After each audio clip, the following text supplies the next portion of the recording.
Morning. It's Tuesday, May the 3rd or 4th. And I would just like to talk a little bit this morning, just a quick devotion on staying on course. And man, that's so important for us to stay on course.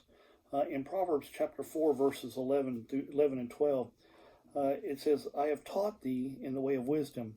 I have led thee in right paths. When thou goest, thy steps shall not be straitened. And when thou runnest, thou shalt not stumble. You know, we sometimes we hear the phrase, the term is used called red herring.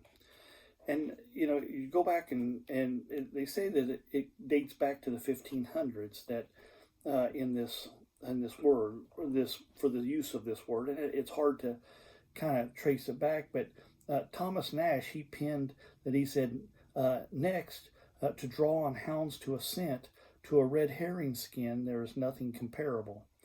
And what he's trying to say there is when you're trying to train the dogs to stay on the scent for something, they use a herring. They'll take that fish and they'll drag it and see if it distracts the dogs and if it gets their attention off somewhere else. And so there's not really a whole lot of evidence that hunters used to take the dogs and that's what they would do to train them. And that, I mean, they might have, but it wasn't just a whole lot of information that you can find on that. But what it gets us to understand is that for red herring is something that draws our attention away.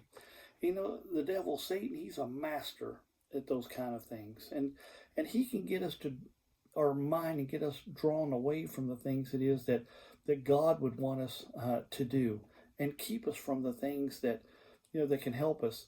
I read a man once said that he heard a message in church, the preacher preached it, called Rabbit Chasers.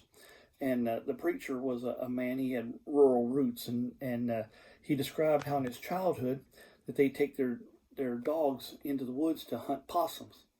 He said, but they found out that the dogs would stop hunting possums as soon as they found rabbits. And he said that the rabbits would just take them away, and now they're out there chasing the rabbits. And so he talked about how easy it is to distract us from what God would have us to do, and what a waste it is when that happens.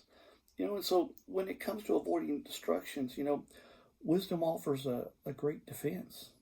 We need to stay on course with what it is God would have us to do. So many times we get so involved in the things of this world that just aren't even going to last.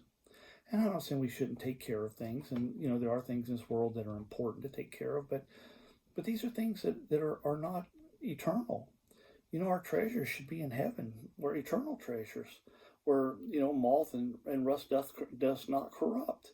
And so that's where our treasures, we ought to lay our treasures up. But it's so easy for the world, for the daily job, to get distracted from reading God's word. It's so easy in our job in our busy day, to get distracted from praying, from telling somebody, stop and taking time to tell somebody about Jesus.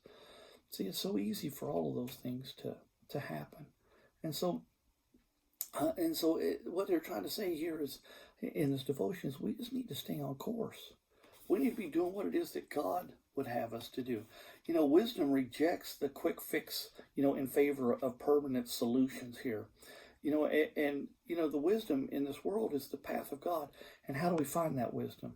We find that wisdom by reading God's word. We find that by devotions, just like this one, where we can take and learn a little bit about what God would have us to do, and learn a little bit about things that can help us in our daily walk. So as we go through the day today, remember the things that God would have us to do. Don't let the world get you so distracted that we're no longer thinking about, in attitudes of prayer. We're no longer thinking about that when something comes up, to think, I should pray for that. Or taking that time to read, or taking the time to tell somebody about Jesus. We just need to stay on course.